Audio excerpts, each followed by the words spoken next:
Se abre la sesión de la Comisión de Trabajo y Seguridad Social del Senado de la República.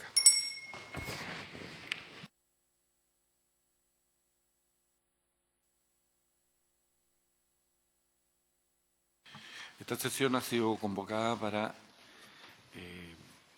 informar y dar a conocer por parte del Ejecutivo todo lo que es las consultas efectuadas en la Comisión por parte de los componentes de esta, en tanto y cuanto lo que significa desde el punto de vista financiero el proyecto de Sala Cuna para Chile. En este caso, hoy día tenemos la presencia del Ministro de Trabajo y Previsión Social, don Giorgio Bocardo, el subsecretario y... Sí, no, sí. Don Pablo Chacón. Sí. Don Pablo está, la ministra de la Mujer y Equidad de Género, la señora Antonia Orellana, la subsecretaria, la señora Claudia Donaire. El Ministerio de Educación no está, no hay. Y la directora de presupuesto nos acompaña en el día de hoy. Vamos a ceder la palabra al Ejecutivo en primer término para que nos entregue el informe y después iremos haciendo los espacios para las consultas respectivas. Ministro, usted tiene la palabra. Bien, muy buenas tardes, senadora, senadores, asesores y asesoras. La presentación del Ejecutivo en esta ocasión corresponde a tres partes. La primera es una breve recapitulación de los antecedentes legislativos y de las indicaciones que el Ejecutivo propone, dado cómo se dio las distintas sesiones de audiencias y que como Ejecutivo evaluamos que algunas de las discusiones se alejaban de lo que estaba propuesto en las indicaciones. Nos pareció pertinente partir por este punto. Posteriormente se va a hacer una revisión en extenso del informe financiero, que como saben es donde se presentaron la mayor cantidad de observaciones en las sesiones, y posteriormente vamos a dar cuenta también de la data disponible en el sector público, que también es un componente bien importante para que los senadores y senadoras puedan ir evaluando los alcances de este proyecto. Así que, si les parece, voy a comenzar yo la primera parte de la presentación para posteriormente darle la palabra a mis colegas.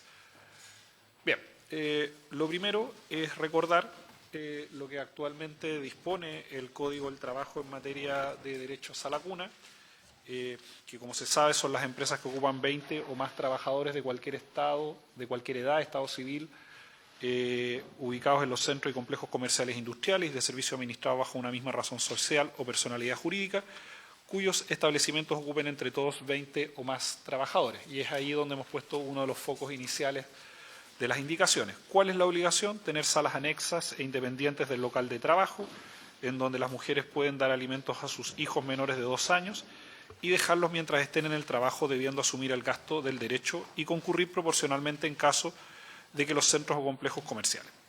Las salas cunas deben reunir condiciones de higiene y seguridad que fijan en el reglamento.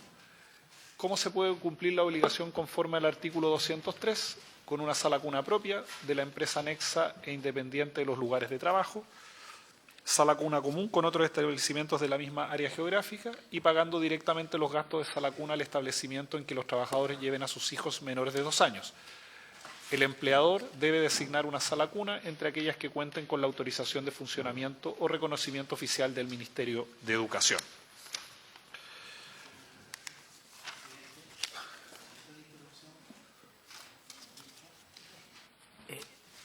A mí me llama la atención que aquí no hay una letra D que se refiere al bono compensatorio, que de las exposiciones hemos sabido que es tan usado. Esa es mi consulta. Gracias, presidente. Senador, presidente, por su intermedio. Esto es lo que dispone actualmente la ley, que esta es la foto de lo que actualmente el Código del Trabajo establece. Y lo que hemos señalado es que el bono compensatorio, que es un mecanismo que ha sido autorizado por la Dirección del Trabajo básicamente para cubrir dos situaciones. Una, en casos de que el hijo menor de 2 años tenga alguna dificultad de salud que le impida asistir a sala cuna, o bien que por distintas razones geográficas, de ubicación, de oferta de sala cuna, el empleador no tenga la posibilidad de cumplir su obligación laboral mediante alguna de las consideraciones establecidas en los puntos A, B y C del 203. Por lo tanto, en ese marco, lo que ha permitido el desarrollo de sala cuna bajo estas dos causales ha sido a través de la doctrina de la Dirección del Trabajo, que está establecida a través de dictámenes. Por lo tanto, el actual código no impide el funcionamiento del bono compensatorio, pero se establece a propósito de la imposibilidad de incumplimiento del deber del empleador, ya sea por razones de salud del niño o ya sea por razones de oferta o de acceso de oferta a la empresa. Es por eso que no está explícitamente puesto en el Código del Trabajo, más allá que la actual doctrina y al menos la indicación que está establecida no modifica esa situación. Y en ese marco al menos podemos después profundizar un poco más al respecto, pero esa es la razón de por qué esto se cumple, más allá que puede ocurrir que en otras ocasiones su uso esté de manera extendida. Pero eso al menos, senador, es la situación del bono compensatorio. La siguiente, por favor. ¿Está satisfecho, senador?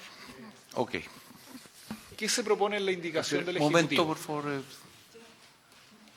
gracias, presidente. Yo creo que sería bueno poder, y que lo hemos hecho, pero para el resumen, ¿no es cierto?, de buscar los porcentajes en el cual se utiliza esto, ¿no? Ya. Entonces, las distintas modalidades, ver cuál es el peso del uso, ¿no es cierto?, de las alternativas. Eso, y saludar a las y los ministros, a los subsecretarios, a la directora de presupuesto. Y a todos y todas. Sí. Eso. Debo hablar. Agregar entonces, ministros, ministra y directora, en lo que plantea la senadora Sepúlveda, dentro del informe, cuánto es lo que pesa cada una de las formas en que se accede o no a la sala cuna. Eso es. ¿Ya? Gracias, ministro. Bien, lo vamos a contestar a lo largo de la presentación. ¿Qué se propone en la indicación del Ejecutivo? Que esto ha sido el elemento más relevante en términos del objetivo que como Ejecutivo nos hemos propuesto a partir de este proyecto de ley. Se reemplaza el artículo 203 por uno que equipara el derecho a sala cuna a hombres y mujeres, eliminando la exclusividad solo a mujeres y junto con esto un mínimo de estas para poder exigir el beneficio. Esto básicamente para desanclar el costo de sala cuna a las mujeres y ir eliminando las barreras tanto de contratación, las brechas salariales que por esto se genera, pero también fomentar la corresponsabilidad social. Este derecho también aplicará a aquellas personas trabajadoras a quienes se haya otorgado mediante resolución judicial el cuidado personal de un niño o una niña menor de 2 años. El empleador podrá cumplir esta obligación garantizando el financiamiento de la sala cuna a la que el trabajador o trabajadora lleve a sus hijos o hijas menores de 2 años, lo que incluye aquellos establecimientos que reciben aportes regulares del Estado. Esta también, como saben y hemos destacado, y ha sido valorada también por distintos actores, esta posibilidad de permitir explícitamente que se incluya aquellos establecimientos que reciben aportes regulares del Estado. Y tercero, en el mismo sentido, se incorpora un nuevo artículo 204 al Código del Trabajo que establece que en caso de que ambas progenitores o personas con el cuidado personal del niño o niña tengan derecho a sala cuna, deberán acordar de forma conjunta quién de ellos ejerce este derecho. Posteriormente, en el caso del artículo 205, que establece que el mantenimiento de las salas cuna es de costo exclusivo a los empleadores, se agrega la posibilidad de que estos, en cumplimiento de los requisitos legales, puedan acceder a los aportes que contribuyan al financiamiento del derecho a sala cuna. Para este propósito se crea el Fondo de Sala Cuna para financiar exclusivamente las salas cunas obligatorias para empleadores y trabajadores independientes, debiendo ser establecimientos que cuenten con reconocimiento oficial del Estado a través del Ministerio de Educación.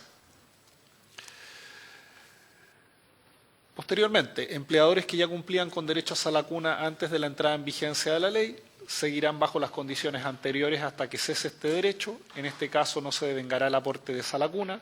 La ley no afectará los derechos establecidos en contratos o convenios colectivos existentes. Sabemos que si bien no son masivos, existen una serie de convenios, ya sea por beneficios que la propia empresa otorga o por convenios colectivos de negociaciones colectivas que hacen que hayan otro tipo de beneficios asociados a esa lacuna pactados entre trabajadores organizados y empleadores. Establecimientos de educación. Los establecimientos que cuenten con autorización previa a la publicación de esta ley y que sean utilizados para cumplir con el derecho a esa lacuna podrán recibir el aporte del fondo siempre que alcancen el reconocimiento oficial del Ministerio de Educación. Excepcionalmente, la obligación establecida en el artículo 203 del Código del Trabajo podrá ser cumplida en los establecimientos que se encuentran en el periodo de adecuación del reconocimiento oficial al que se refiere el artículo 15º transitorio de la Ley 20.529. Eso para poner el contexto de lo que la indicación del Ejecutivo establece y a partir de ello, presidente, poder avanzar en los aspectos financieros del proyecto de ley. Sí, por tanto, decir que este proyecto se circunscribe a la modificación al Código del Trabajo, en tanto derecho, no así a lo que regula el proyecto educativo, que está por otro camino y que lo verá otra comisión, para que no tengamos... sé que esto complica, pero eso es lo que estamos viendo acá.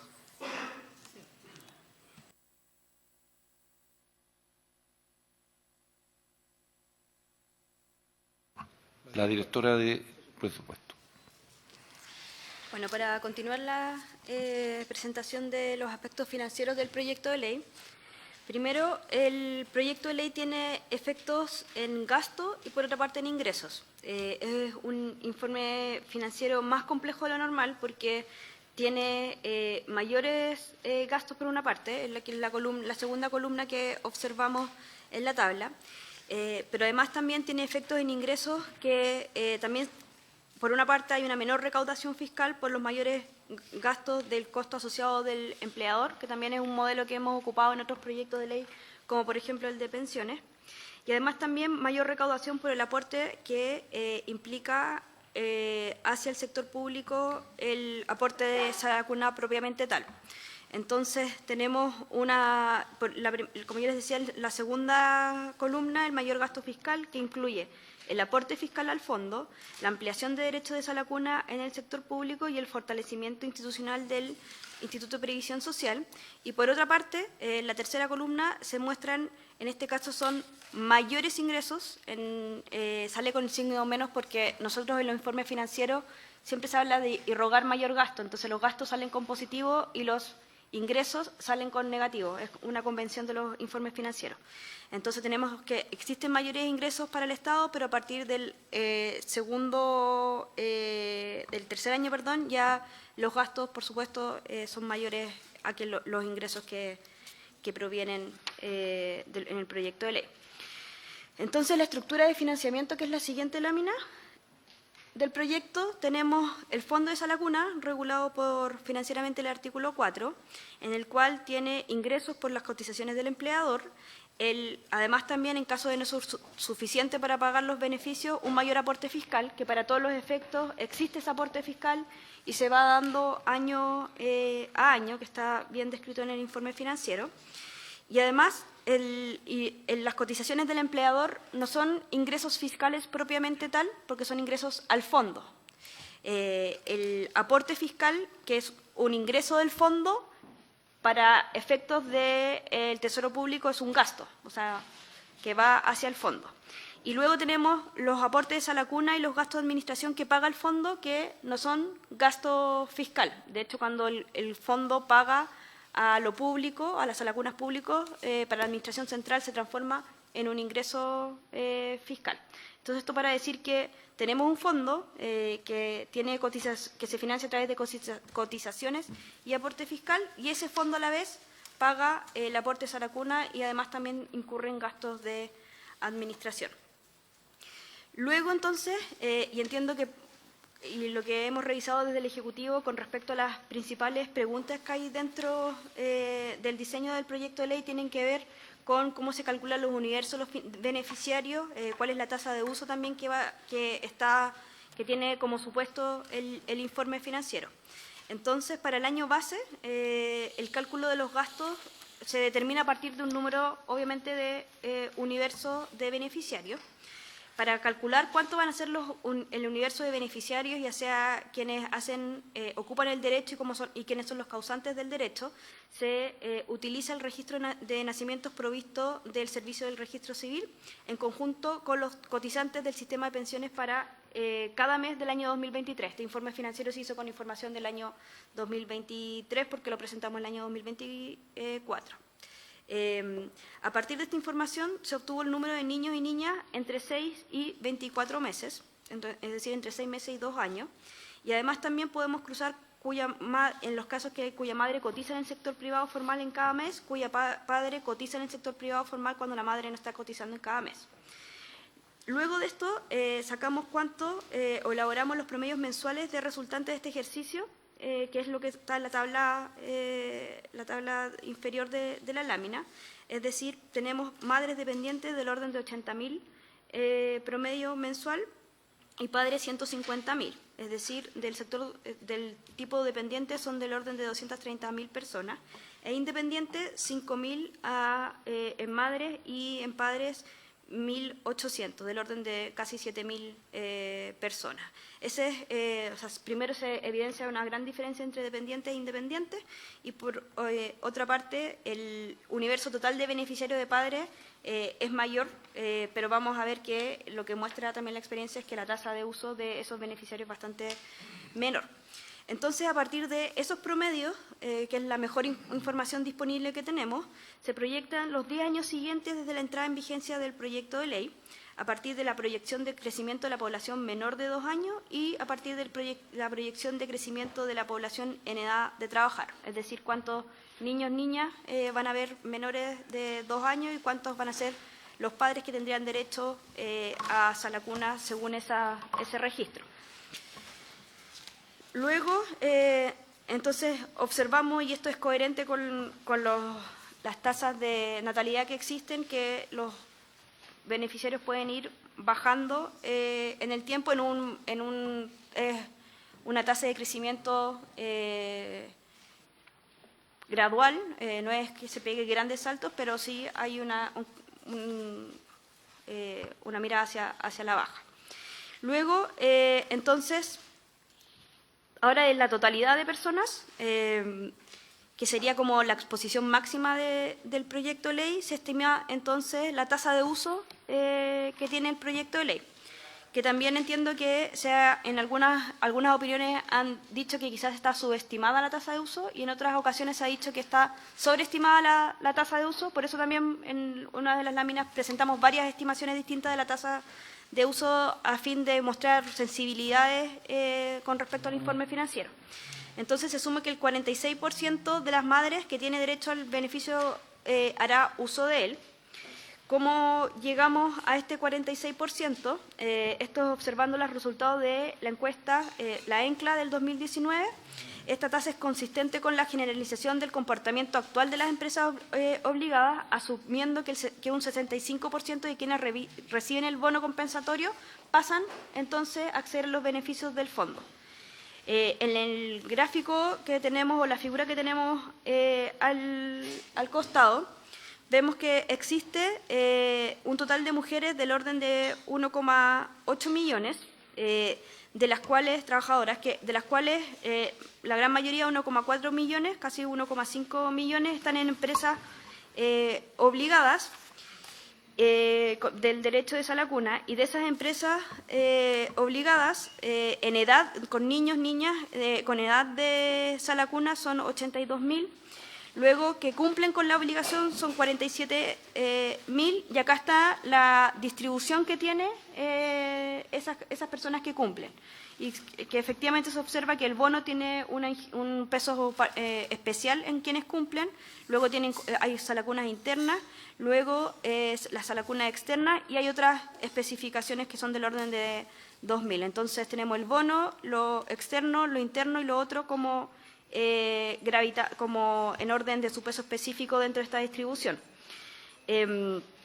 Luego lo que hacemos entonces es suponer, como yo les comentaba, que existe un traspaso, como la ponderación que se da de las personas que están interna, externa y otros es del 100%, en cambio el bono, para ser consistente con el comportamiento actual, se establece que el 65% se pasa al fondo. Uno también puede hacer supuestos de más o menos con respecto a eso y ver cómo cambia el modelo. Para los padres se asume una tasa de uso del 20%. Entonces, en la siguiente lámina observamos análisis de sensibilidad de esta tasa de uso. Es decir, ¿qué pasa si la tasa de uso hoy que estamos suponiendo el proyecto obviamente es bastante mayor que la tasa de uso de las salacunas hoy día? Hoy día las salacunas son del orden del 18,5% su tasa de uso. Y la tasa de uso que, por ejemplo, para tener una referencia que tenía el proyecto anterior, enviado a la administración anterior, tenía la tasa de uso de un 40%. Entonces, en el gráfico, la línea gris, la 46%, es cómo cambia el aporte fiscal necesario para la sostenibilidad del fondo, según distintas tasas de uso del beneficio. O sea, 46% en la línea gris, que es la que tiene el informe financiero. Luego, la naranja y la verde son qué pasa si acceden más madres al ocupar este beneficio, cómo va aumentando. Entonces, observamos que en el PIC, que es el periodo más alto, el tercer año, es del orden de 40.000 millones de pesos más, o sea, un 40% extra, agregar 15 puntos más de tasa de uso. Y también observamos cuánto sería el aporte fiscal requerido con una tasa de uso, por ejemplo, como se planteaba en el proyecto de ley de la administración anterior. Y abajo tenemos la tasa de uso de los hombres, y en ese caso también el proyecto de ley plantea una transición que permite de alguna manera hacer un suavizamiento del aporte fiscal durante los primeros años, porque observamos que durante los primeros años se observa el mayor aporte fiscal a causa de la tasa de uso de las madres. Entonces, acá también si uno agregara más un supuesto mayor sobre el bono compensatorio, entonces uno podría suponer una tasa de uso más alta, o sea, me refiero a que más personas se cambian del bono compensatorio a este nuevo sistema. Eso podría tener una tasa más alta como la que estamos viendo en el 50% o el 60%, definiendo ahí qué es lo que queremos sensibilizar. Entonces, en la siguiente página tenemos el universo de beneficiarios y los beneficiarios esperados con la tasa de uso que tiene el proyecto de ley actualmente, es decir, del 46%. Ahora, para revisar lo que es del fondo propiamente tal, o sea, los ingresos del fondo, lo que hace el proyecto de ley es utilizar los ingresos por cotizaciones, para lo cual se utilizan los cotizantes del seguro de cesantía y se proyectado a partir del crecimiento de la población en edad de trabajar. Además, también se utiliza el número de trabajadores independientes del sistema de pensiones. Se utiliza como supuesto que las remuneraciones van a crecer en un 1%, que también es un supuesto que se ocupa en general para otros proyectos de ley de esta misma naturaleza. Y entonces, a partir de eso, tenemos cuánto se estima que será el aporte fiscal en cada año, equivalente al monto necesario para asegurar el financiamiento. Eso es lo que... Así, de alguna manera, se va fijando el aporte fiscal actualmente. Y ese aporte fiscal actualmente lo que busca financiar es que, conjunto con las cotizaciones, se financie los gastos del fondo con un beneficio que asciende hasta 4,11 UTM, con 13 pagos anuales por beneficiario esperado. También entendemos que han habido preguntas por qué el 4,11, por qué no puede ser más, por qué no puede ser menos, por qué no puede de alguna manera ser distinto según distribución geográfica u otros. Entonces, el aporte, ¿cómo se calculó este 4,11? Si bien el aporte efectivo se deja a reglamento, lo que se calcula en el informe financiero es que si todas accedieran al máximo para ser como más conservadores en el caso de la sustentabilidad del fondo, si todas los aportes se calculan al nivel del 4,11. Para la determinación de este monto, lo que se consideró es el valor párvulo en nivel de Salacuna, Junji e Integra. O sea, observamos que estos son el valor párvulo para cada uno de los proveedores de educación en el aparato público, educación parvularia, en particular Salacuna. Tenemos Integra del orden de los 400.000 pesos, Junji BTF 123.000 y Junji Administración Directa 252.000, eso da el orden de los 260.000 en promedio, y que son equivalentes a los 411. Sobre el monto del aporte, actualmente en conjunto con la Subsecretaría de Educación Parvularia se encuentra en desarrollo un estudio del Banco Mundial con el objeto de avanzar hacia un modelo de financiamiento en la educación parvularia, y entre lo que hace ese estudio es levantar el diagnóstico y propuesta para avanzar en un modelo más equitativo con foco en los jardines BTF, que como veíamos en la lámina anterior, son los que tienen una diferencia más importante en torno al financiamiento. Y como parte de este estudio se han conformado mesas técnicas con diversos actores, universidades, centros de investigación, organizaciones especializadas, fundaciones y organizaciones civiles. Además, también en el transcurso del estudio se ha contado con la participación de los gremios, y este estudio está ya en su fase final, entonces debiese ser un insumo importante para la discusión sobre el monto, pero considerando siempre que finalmente tenemos también que al mismo tiempo velar por la sostenibilidad del fondo. En la siguiente lámina, en la lámina 18, se observa cuál es el flujo anual del fondo, tanto por los egresos como por los ingresos.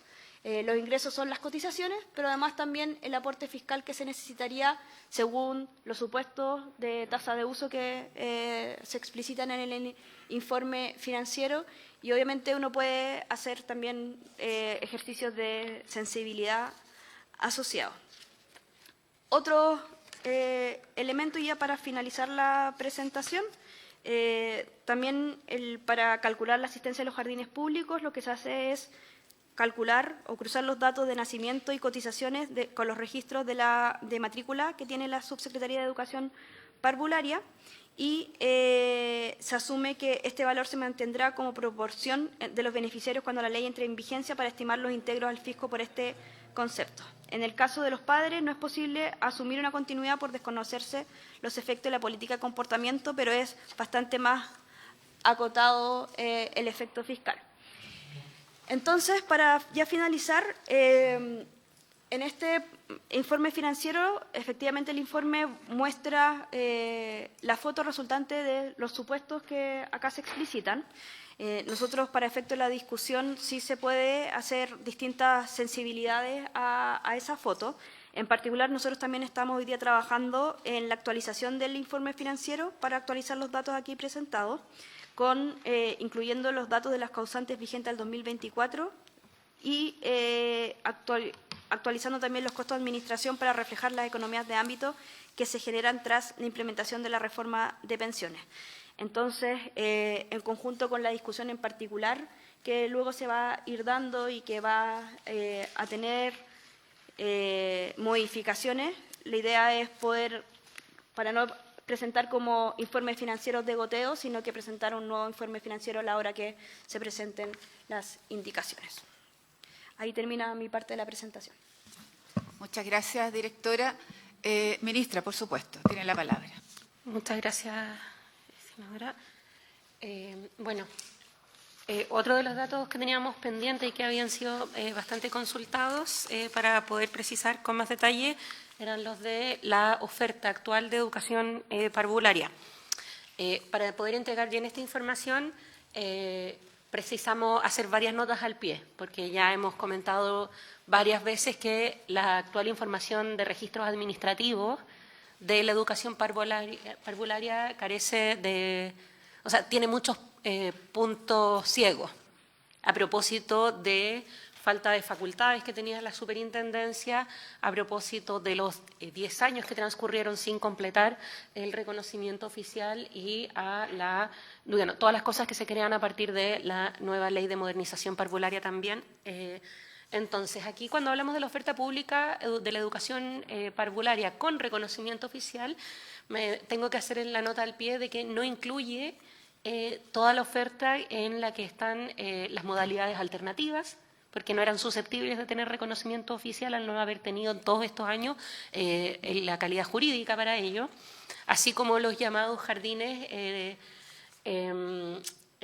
clásicos irreconocibles, que es un apelativo un poco duro, pero que tiene que ver con que por el tipo de infraestructura en el que se construyeron o la época en que se construyeron, pese a ser de buena calidad, quedaban fuera de una norma muy estricta respecto a ciertas condiciones, sobre todo de índole constructiva. Entonces acá estamos hablando de los jardines de la educación parvularia pública con reconocimiento oficial, como pueden ver, el fuerte de los jardines que tienen el reconocimiento oficial, que es un 48%, está ubicado en la Junji y en la Fundación Integra, mientras que el menor número, pese a que es el mayor número en matrícula en el peso total, es en la modalidad Junji vía transferencia de fondos, que como se sabe y como ha sido también comunicado aquí en los gremios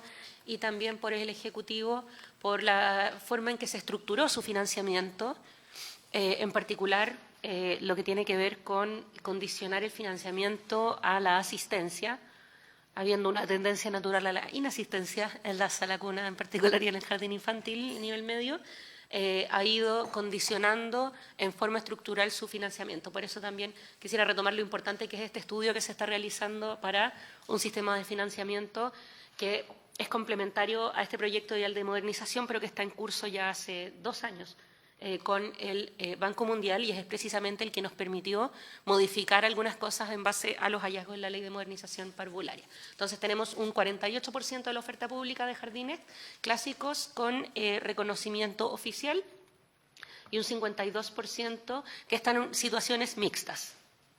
En situaciones mixtas como los que están fuera de este registro, que son irreconocibles, bajo la normativa actual, desde mañana eso cambia, como otros que están, y por eso habilitamos la glosa en la Ley de Presupuestos con el apoyo del Congreso para las obras menores de cierre de brechas. Hay muchos jardines, y probablemente ustedes conocen, que están ahí les falta una cosa, les falta la educadora, les falta la obra que permite hacer la separación para la manipulación de alimentos, que mayoritariamente son condiciones constructivas muy pequeñas las que impiden el poder realizar con éxito la acreditación en RO, sino que sobre todo tienen además que ver con la dificultad de poder realizar concursos para obras tan pequeñas. Y que es otra parte, de lo que ha propuesto el Ministerio de Educación. En ese sentido, además, la nueva Ley de Modernización nos va a crear la obligación como Estado de generar el plan de cumplimiento, que tiene como primera prioridad, por supuesto, la obligación pública de cerrar la brecha de reconocimiento oficial, y para eso se parte primero por los que están más cerca del estándar, para luego pasar con las obras que son mayores. Respecto a la oferta privada de educación parvularia con reconocimiento oficial, de nuevo, tengo que hacer la nota al pie de que la falta hasta hoy, porque mañana se va a promulgar, pero la falta de competencias de la Superintendencia de Educación, como la falta de capacidad, que fue un tema también que ha sido suplementada en el informe financiero del anterior proyecto de modernización, creaba la posibilidad de que exista oferta privada que no esté incluida en ningún proceso de certificación y, por lo tanto, que no esté a la vista de los organismos públicos. En ese sentido, el dato que aquí se entrega son los establecimientos de educación parvularia de sala cuna que cuentan con autorización de funcionamiento y un 35%, que es un 65%. La autorización de funcionamiento, como recordaremos, es una calidad jurídica que se dejó de entregar ya hace un tiempo, pero que es previa y que pone ciertas condiciones mínimas, sobre todo de infraestructura y sanitarias, y que permite que se pueda echar a andar, pero lamentablemente por la falta de incentivos y fiscalización para cumplir este estándar, lo que era una propuesta, lo que era una autorización primaria, es decir, que tenía que superarse en algún momento, se quedó ahí por muchos años. Y tenemos un 35%, que de todas formas no es menor ante la falta de incentivos, que tiene el estándar de reconocimiento oficial. La información de capacidad registrada, entonces, dentro de la actual normativa, muestra 592 establecimientos. Eso no quiere decir, y por favor que no se entienda así, que eso sea toda la capacidad que actualmente tiene el sistema y que los que no están no necesariamente cumplan con el estándar de reconocimiento oficial, porque lo más probable es que sí lo cumplan, pero no han ni siquiera iniciado el proceso. Y de acuerdo a la información, entonces, por los procesos de certificación existentes, esas 592 establecimientos significan un potencial de al menos 10.282 cupos. La siguiente.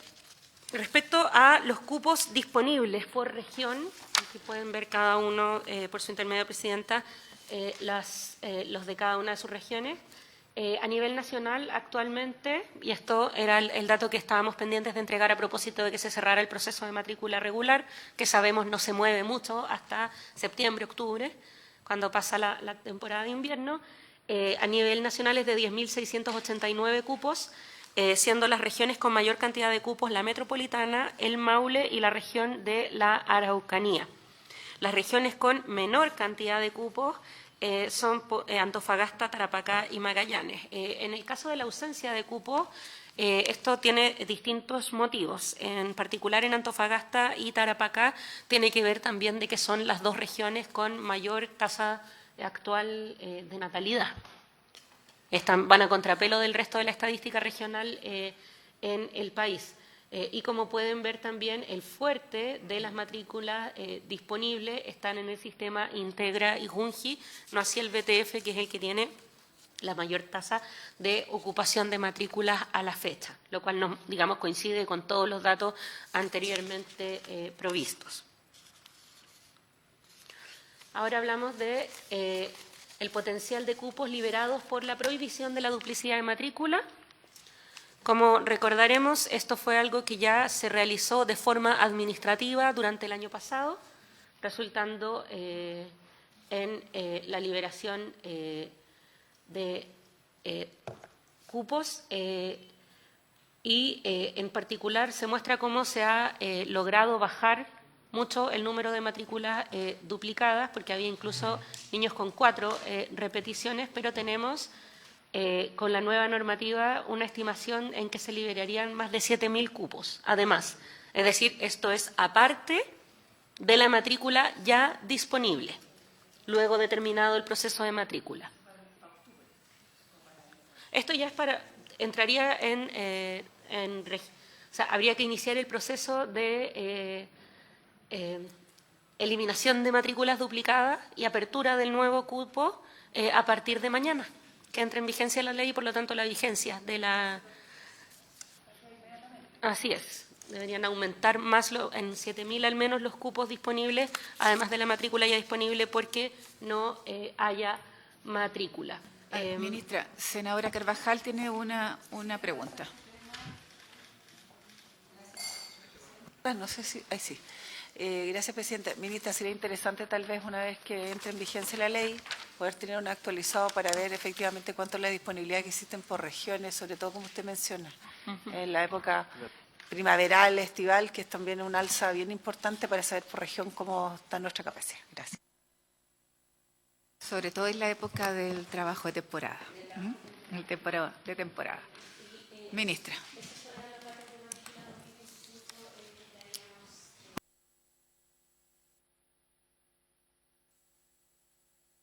Muy bien, muchas gracias. Senador García.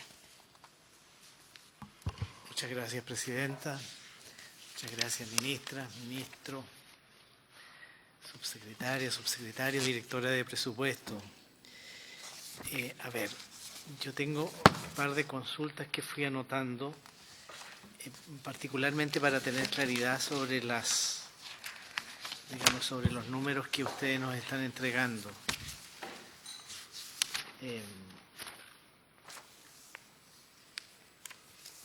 Quizás la primera pregunta es sobre los 4,11 unidades tributarias mensuales. Estos números yo no los había visto antes, ¿eh? Entonces, la diferencia que hay entre Integra y Junji BTF es 4 veces Integra. Es enorme la diferencia, yo no me habría imaginado que era tan alta. Y después Junji AD, no sé lo que será eso, Junji AD, pero debe ser la Junji, ¿verdad? Lo que conoce. Administración directa, ya.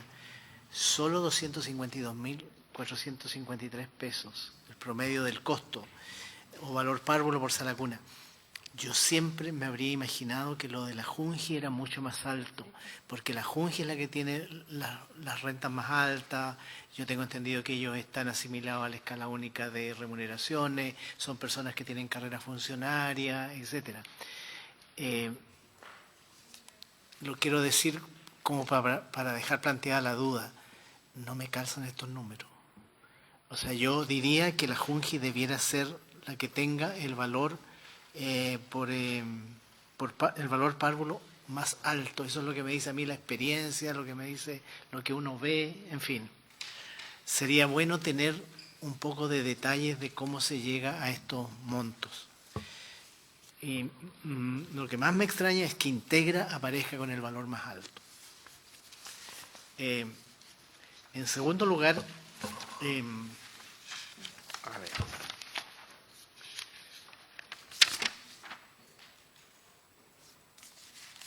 En la página, no sé si no tiene número, pero cuando ustedes dicen oferta pública de educación parvularia con reconocimiento oficial, 55.100.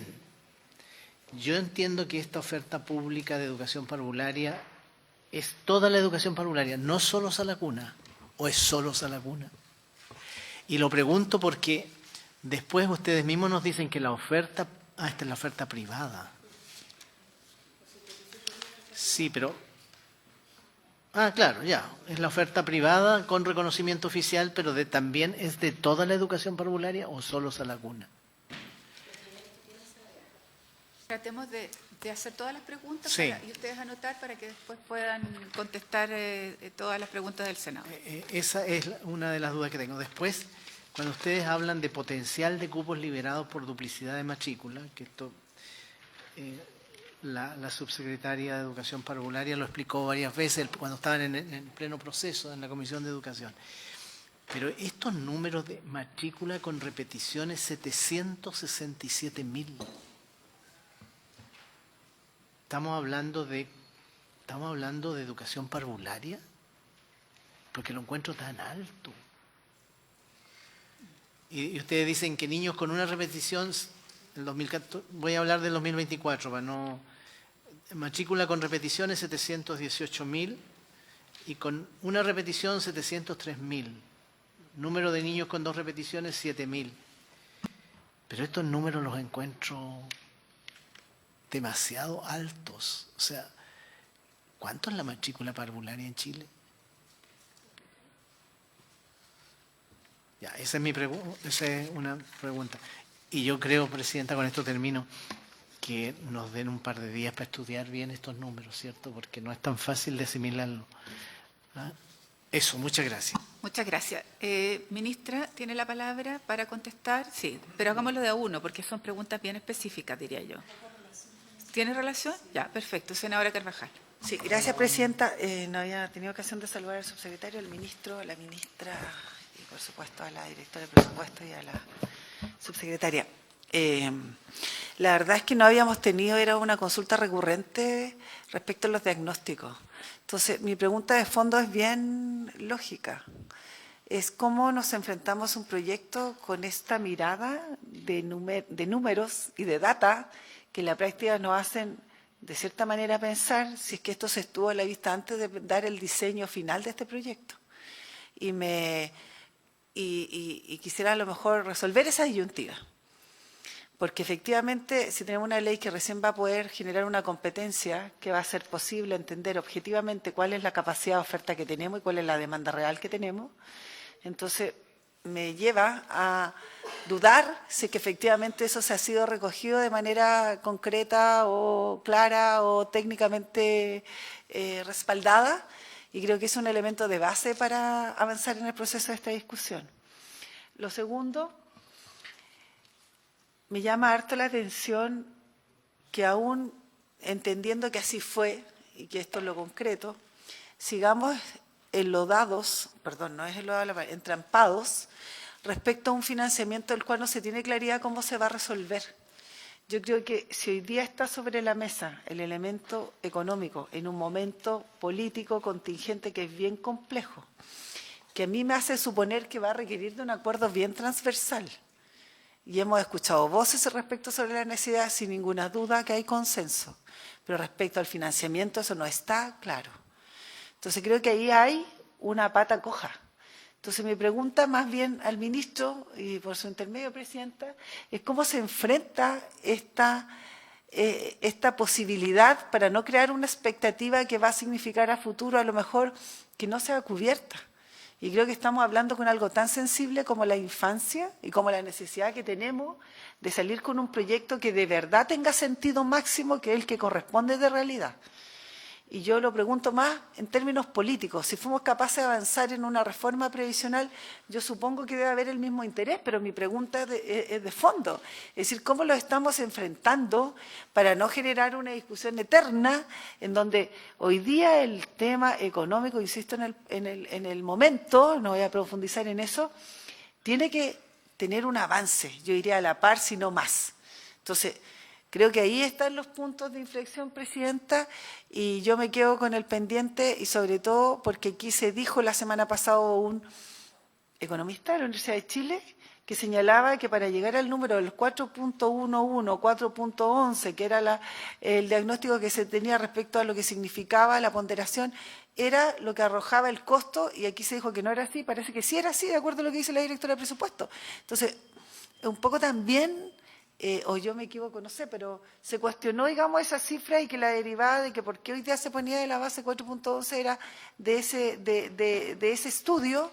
Yo quisiera también que me lo aclarara. No soy economista ni pretendo serlo a esta altura de mi vida, pero quisiera saber qué tan de real en eso, y tal vez si la directora de presupuesto nos pudiera profundizar cuánto efectivamente tenemos de base, que pudiera ser así, que son las 4.11, pero cuánto es lo que efectivamente está disponible al Estado hoy día a tener a la vista para soportar como subsidio, como aporte estatal, para poder llevar adelante un proyecto de esta naturaleza. Gracias, presidenta. Ya, vamos a juntar todo, entonces parece más fácil, ¿no? A ver, yo creo que una de las cosas que nos ocurrió en la reforma previsional, ¿no?, fue que teníamos todo claro cuál era el diagnóstico, ¿ah? Cuál era el diagnóstico, cuáles eran los puntos críticos de ese diagnóstico, pero además cuánto era lo que necesitábamos para poder cubrir, ¿no?, las distintas garantías o beneficios que se iban a entregar. Entonces, yo creo que una el diagnóstico todavía yo creo que no está tan fino como para tomar la decisión. O sea, uno sin duda es la tasa de uso, ¿no?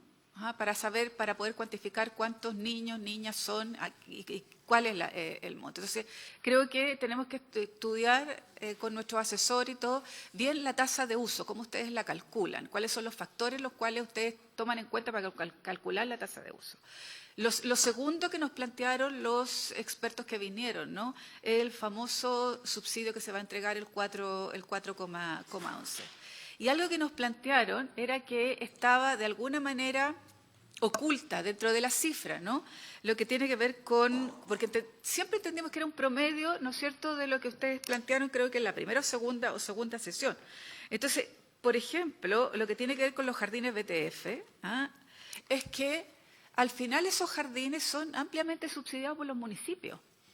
Entonces, no es una tasa de costo propiamente tal, ¿no? Porque no incorpora, por ejemplo, los arriendos, no incorpora porque ahí también hay un subsidio que entrega el propio municipio donde está ese acuerdo. Un poco también funciona igual que los Prodesal, ¿no? Entonces, creo que sería interesante que pudiéramos tener quizás el costo un poco menos con menos factores que dificulten el cálculo final. Quizás ocupar no el BTF, ¿no? Precisamente porque ocurre en otra, sino chequear bien Integra y Junji.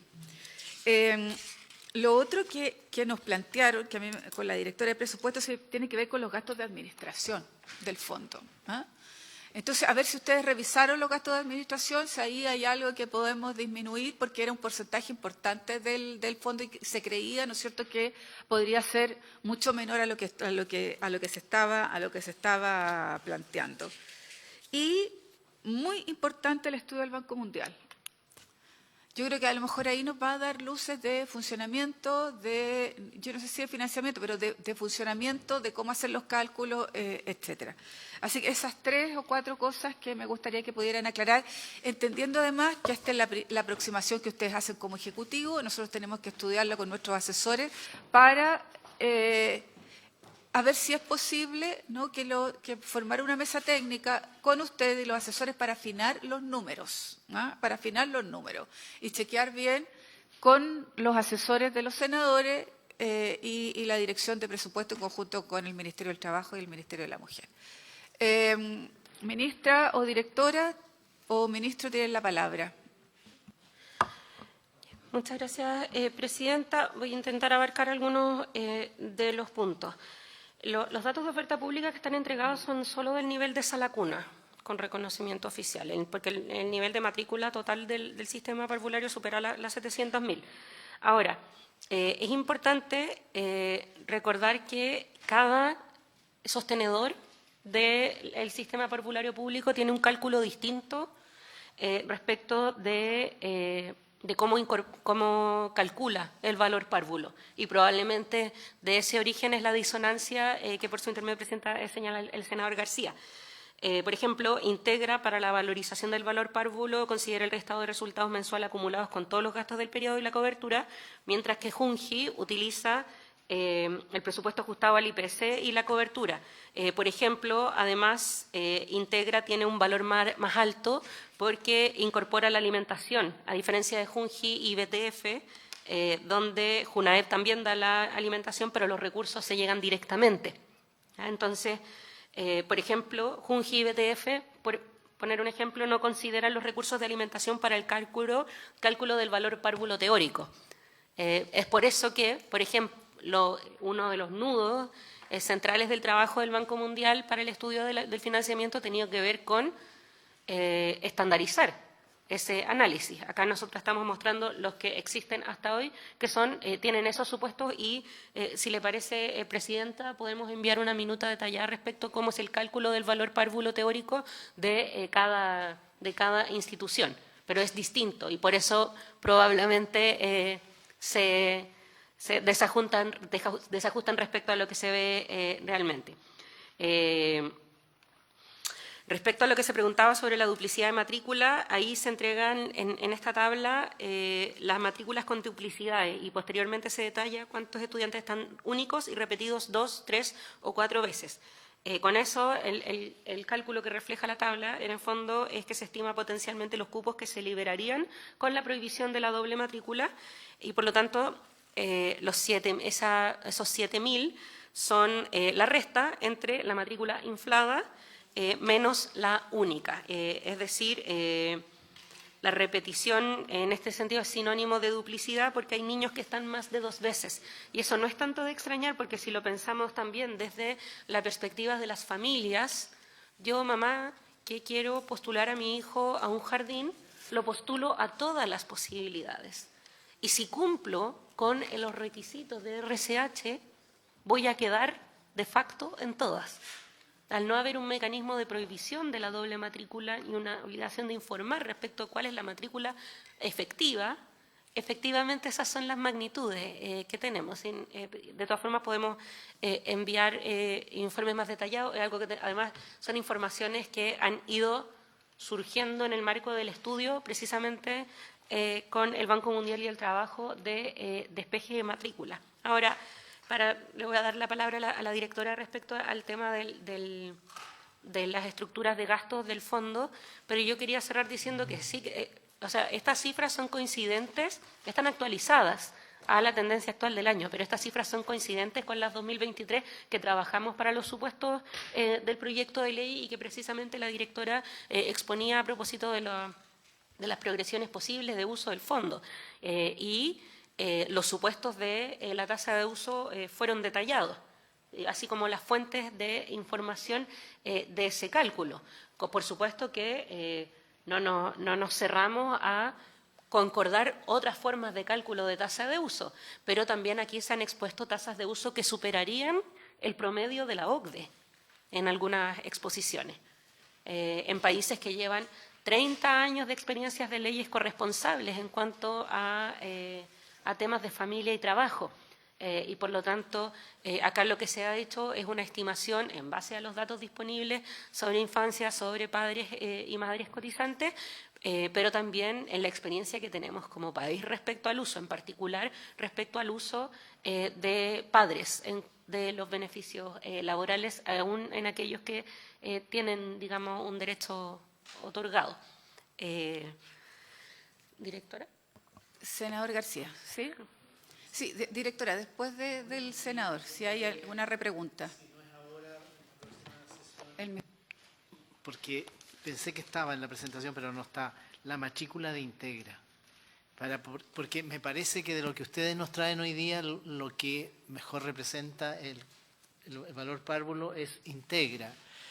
Ahora, puede ser que si nos pudieran traer los datos de alimentación, tanto en Junji BTF como en Junji de administración directa, también podríamos sacar el promedio, podríamos sacar el valor párvulo tanto para BTF como para Junji. Lo que va a ser un hecho de la causa es que el 411 va a ser muy superior. Y yo creo que ese va a ser un valor que vamos a tener que considerar.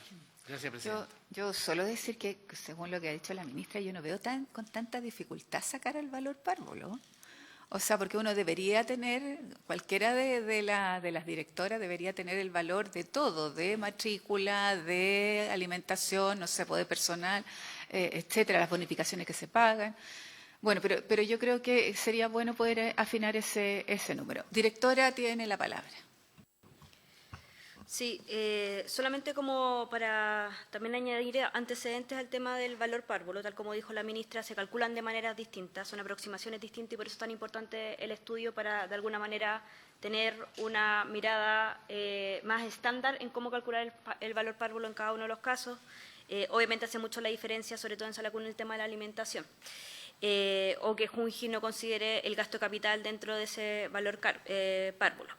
Ahora, también, y solamente para agregar como antecedente, el senador preguntaba por qué si, por ejemplo, Junji tiene sueldos más altos, tiene tanta diferencia con Integra.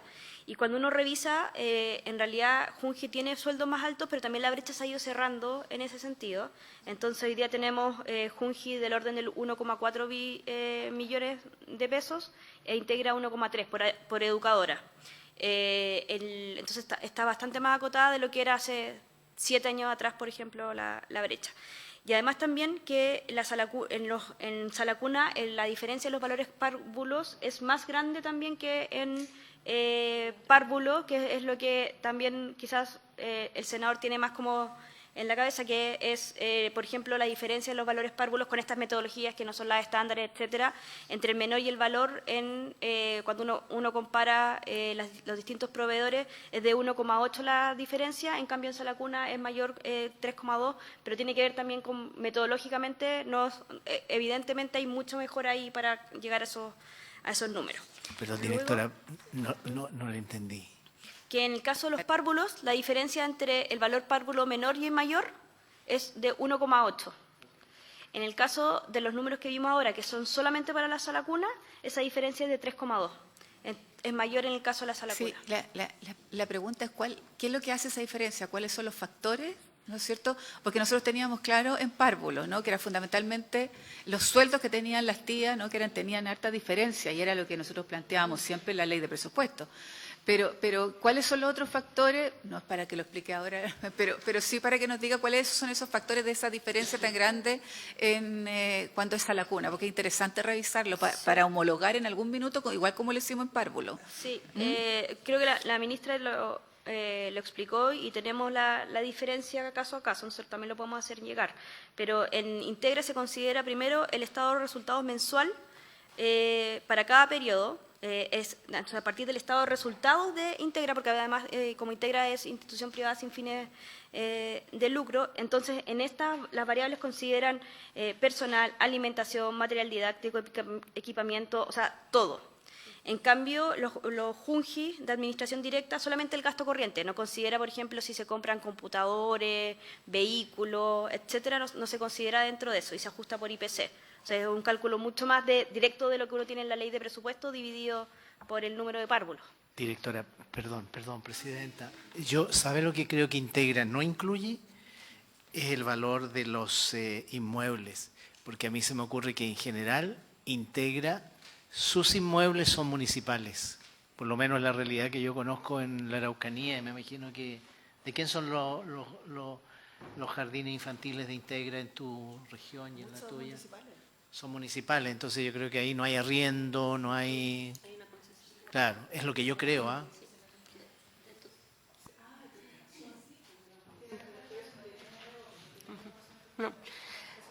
No tienen reconocimiento oficial los que están en lugares de municipalidades o juntas de vecinos. Yo pensé que la diferencia del 3 y tanto, además, se daba proporcionalmente, como se daba también en párvulo hace mucho tiempo atrás, por la diferencia de sueldo. Aquí no hay esa diferencia. Es que también hay una diferencia del nivel que es muy característica de sala cuna, que es que el coeficiente técnico es más caro, porque tú necesitas más personas para atender la necesidad de cuidado de niños que son más dependientes porque son más chiquititos. Entonces, también a propósito de eso se aumentan las brechas. Pero quizás, Presidenta, le propongo que hagamos una minuta de desglose de cómo se calcula el valor párvulo de cada uno para que puedan ver cuál es la estructura de esa diferencia que se expresa en esta tabla. Porque hay diferencias en esa tabla que se explican por las brechas entre instituciones y hay otras que tienen que ver precisamente con la dispersión normativa de la educación parvularia pública entre los distintos sostenedores y por lo tanto que cada uno ha calculado su valor párvulo de acuerdo a su norma. Gracias, ministra. Directora, tiene la palabra. Sí, sobre tasa de uso, si podemos volver a proyectar la presentación porque... justamente parte importante de la presentación iba para aclarar las dudas que hay detrás con respecto a esa tasa de uso. Si vamos más atrás.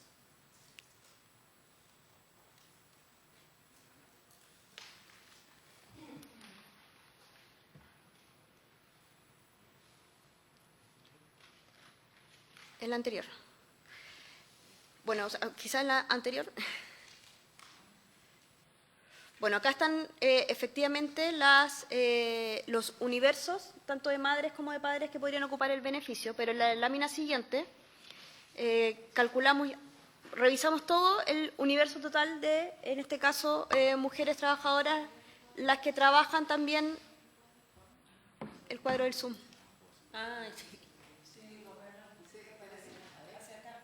TV Senado, ¿pudiera por favor quitar el recuadro? Porque nos complica para poder ver completo la imagen. Muy bien, subsecretario. Muy bien. Tecnológico total. Bueno, entonces tenemos del total de mujeres, las que están en una empresa obligada para el derecho son 1,4 o casi 1,5 millones de personas, de mujeres. Luego, cuando uno hace el zoom a quienes tienen hijos, hijas en edad de sala cuna, son 82.000 mujeres. Luego de eso tenemos 35.000 que por alguna razón no cumple. Las razones de ese incumplimiento son distintas. En algunos casos que, por ejemplo, no piden el beneficio. Y las que cumplen con la obligación son del orden de las 47.000 trabajadoras. Luego, como yo les explicaba, ahí se divide entre las que tienen el bono, o sea, que exceden mediante el bono compensatorio, que son 26.000, los externos, salacunas externas o las salacunas internas, y después hay un universo de otros, que son diferentes situaciones específicas. Entonces, nosotros estamos suponiendo que son, ¿cómo llegamos al 46%?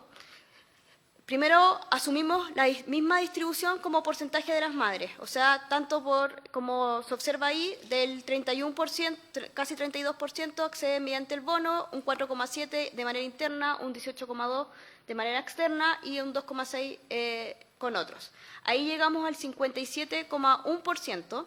Y luego se asume la ponderación porque eventualmente no todo el mundo, y si uno es consistente con el comportamiento actual, uno considera que el 65% de las personas que están hoy día accediendo a través del bono se pasa al nuevo sistema y eso luego se hace el promedio ponderado de aquello y ahí llegamos al 46%. Entonces, lo que yo les comentaba es que uno puede hacer distintos escenarios, por ejemplo, cambiando la ponderación que uno le da a las personas que se cambia el bono, puede ser que más gente se cambie, que menos gente se cambie, y eso por eso pasamos a la siguiente lámina que buscaba hacer una comparación de distintas tasas de uso. O sea, si tenemos la del informe financiero es la gris, la del 46%, la de la administración anterior era del 40% las tasas de uso, entonces obviamente el aporte, esto acá hace la comparación de la tasa de uso con el aporte fiscal que se requeriría mantener el 4,11 UTM.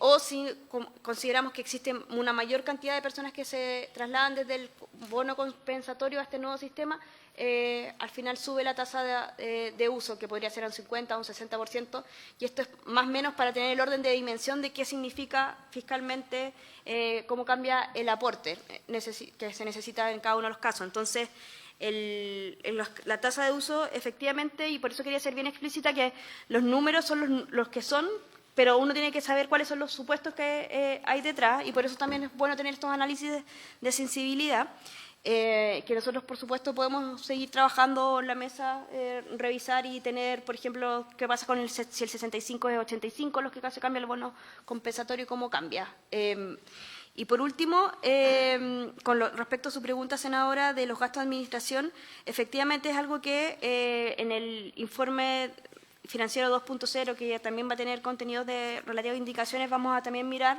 posibles economías de escala o de ámbito que se hayan dado, sobre todo a raíz de la aprobación de la reforma de pensiones. Muy bien. ¿Alguna otra pregunta? ¿No? ¿Les parece que se puedan... Sí, ¿les parece que se puedan entonces conformar en la comisión con nuestros asesores para revisar las cifras y todo? Y que podamos tener un acabado análisis cada uno de los senadores y senadoras. ¿Sí? Aprobado, entonces. Sí, senador García. Esta reunión ha sido muy útil, como todas, por supuesto, pero hemos hecho claridad sobre cómo se construyó el 411, que era como la gran duda, y porque sabemos además que es insuficiente los 280.000 pesos que representan. Y claro, sí, en el caso de BTF y Junji, administración directa, no incluye la alimentación, ahí tenemos o sea, claro, tenemos, digamos, una explicación de por qué los números no son el que uno se imagina que debiera ser. Eso, muchas gracias. Bueno, agradecerles al gobierno, ¿no? A la ministra, al ministro, a la directora de presupuesto, al subsecretario, y entonces quedamos disponibles los asesores nuestros para el análisis. Por haberse cumplido el objeto de la sesión, esta se levanta. Muchas gracias.